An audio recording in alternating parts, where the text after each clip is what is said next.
ढोल, ढोलक, मृदंग, कई अलग अलग नाम है इसके, पर अगर इसकी थाप ना हो तो संगीत अधूरा है। तो आइए सुनते हैं संगीत के राजा ऐसे ढोलक की एक छोटी सी रिदम।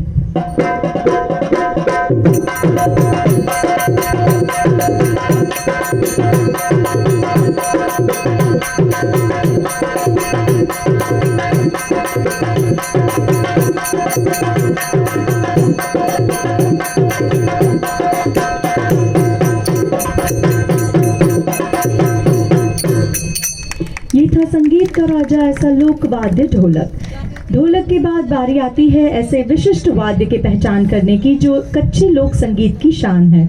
एक ऐसा वाद्य जो दिखने में आपको बहुत सरल दिखता है, आपको सिर्फ 2 स्टिक्स नजर आती है, पर ये लुप्त होता हुआ वाद्य। आज एक ऐसा समय है जब ये वाद्य अपनी पहचान खो रहा है, पर ऐसे अनोखे कलाकार, लोक कलाकारों की वजह से आज भी इस आधुनिक युग में ये आधुनिक और नहीं कहा जा सकता ऐसा लोक वाद्य अपनी पहचान पाए हुए हैं। आपने बहुत सारे म्यूजिशियंस देखे होंगे, सुने होंगे जो बांसुरी बजाते हैं, पर वो आम म्यूजिशियन सिर्फ एक बांसुरी बजाते हैं। ये हमारे खास फोक म्यूजिशियन हैं जो एक साथ 2 बांसुरी बजाते हैं, और इस वाद्य को कहा जाता है जोड़िया पावा, पैर्ड फ्लूट। यह है पैर्ड फ्लूट, एक साथ बजाते हैं। जितना सरल ये वाद्य दिखता है उसे बजाना उतना ही मुश्किल है। बहुत ही गर्व होता है, बहुत चुनिंदा आर्टिस्ट बचे हैं गुजरात में जो ये वाद्य बजा सकते हैं, जिसमें से एक है हमारे ये कलाकार। इनकी सराहना करते हुए तालियों के साथ आइए सुनते हैं जोड़िया पावा, पैर्ड फ्लूट की एक छोटी सी सुरीली रिदम।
ये था कच्छ का अनोखा लोकवाद्य जोड़िया पावा, पैर्ड फ्लूट। मैं आपको बताना चाहती हूँ एक और ऐसा वाद्य जिसे आप सरलता से पहचानते हैं। मंदिर में आरती के समय भजन के दौरान इस्तेमाल होता हुआ हमारा आराधी लोकवाद्य जिसे कहते हैं मंजीरा। कच्छ में ऐसे बड़े मंजीरा भी बजाए जाते हैं जो पहचाने जाते हैं झांझ के नाम से। बड़े मंजीरा को कहा जाता है झांझ। ये है आराधी लोकवाद्य मंजीरा और झांझ। यहाँ पर जो एक वाद्य आप देख रहे हैं हमारा शास्त्रीय वाद्य, संगीत का पहला पड़ाव, संगीत का पहला स्टेप जहाँ से आप शुरू कर सकते हैं।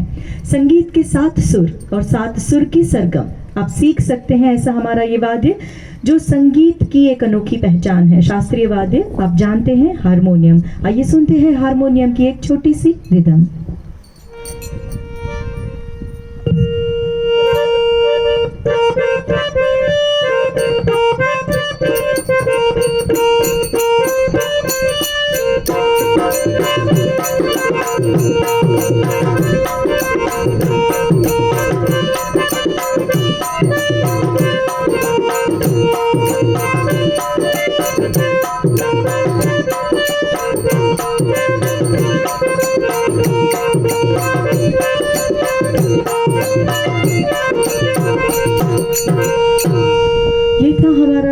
शास्त्रीय वाद्य हारमोनियम। उसके बाद आपकी पहचान करवानी है एक ऐसे अनोखे कच्ची लोक वाद्य से जो कच्ची लोक संगीत की आन बान और शान है। अनोखा दिखने वाला ये वाद्य जो सिर्फ लोहे में से बना है, ना ही कोई आधुनिक तकनीक है, ना ही कोई इलेक्ट्रिसिटी का कनेक्शन, सिर्फ लोहा है और इसे विशिष्ट आकार दिया गया है। ये आकार देखते हुए आपको लगेगा कि ये मोर पंख जैसा आकार है, the shape of peacock feather. अनोखा आकार है और दिखने में भी बहुत सरल है, पर उसे बजाना उतना ही मुश्किल है। इसे कहा जाता है मोरचंग। इस वाद्य को पहचाना जाता है मोरचंग के नाम से। कच्छ में मालधारी लोग इस वाद्य का इस्तेमाल सफर के दौरान सफर का समय व्यतीत करने के लिए और मनोरंजन के लिए करते हैं।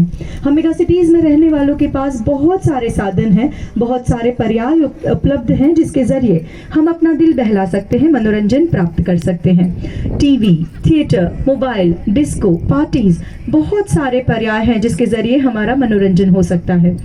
पर आज भी भारत में ऐसे कई गांव हैं जहां पर दिन भर की मजदूरी के बाद महिलाएं और पुरुष अपने अनोखे लोक वाद्यों के साथ, लोक गीतों के साथ, लोक नृत्यों के साथ अनोखा माहौल जमाते हैं और मनोरंजन प्राप्त करते हैं। અહીંયા જેટલા પણ ગુજરાતી મહેમાન હશે એ જાણે છે કે જ્યારે ગુજરાતી લોકગીત અને ગુજરાતી લોક નૃત્યોનો જમાવડો જામે તો એને કહેવાય ડાયરો।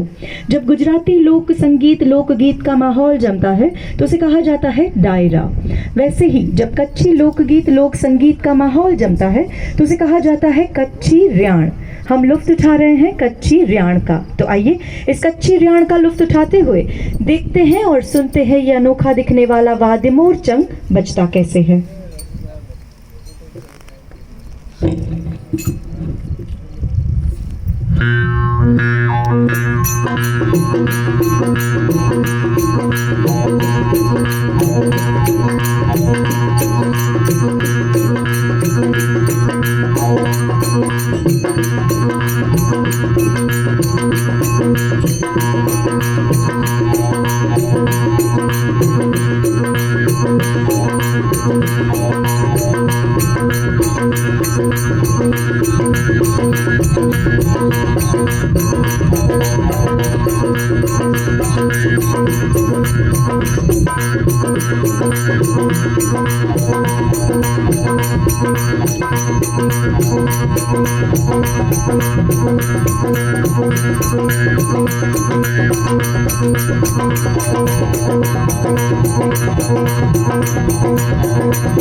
ये था द वेरी यूनिक कच्ची फोक इंस्ट्रूमेंट मोरचंग। दिखने में सरल लगा ना, छोटा सा लोहे का टुकड़ा और उसका विशिष्ट आकार। आप सभी घर जाकर एक लोहे का टुकड़ा दांतों में दबाकर बजाने की कोशिश जरूर कीजिएगा।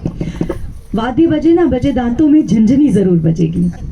तो ये था अनोखा वाद्य मोरचंग। इसके साथ आगे बढ़ते हुए एक और विशिष्ट वाद्य को देखना है, सुनना है, जो है पौराणिक लोकवाद्य। कच्ची पौराणिक लोकवाद्य, जैसे हम सब जानते हैं हमारा क्लासिकल इंस्ट्रूमेंट है सितार, वैसा ही अनोखा ये पौराणिक कच्ची लोकवाद्य है जिसे कहा जाता है संतार।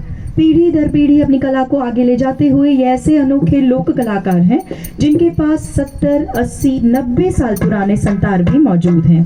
तो आइए सुनते हैं इस पौराणिक लोकवाद्य संतार की एक सुरीली रिदम।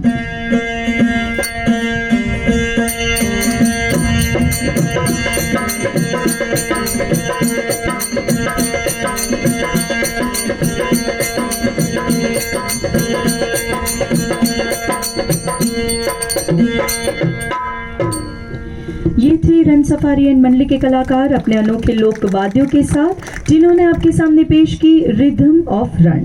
इस अनोखी रिदम के बाद अब बारी आती है हमारे संगीतमय सफर को और भी सुरीला बनाते हुए आगे बढ़ने की।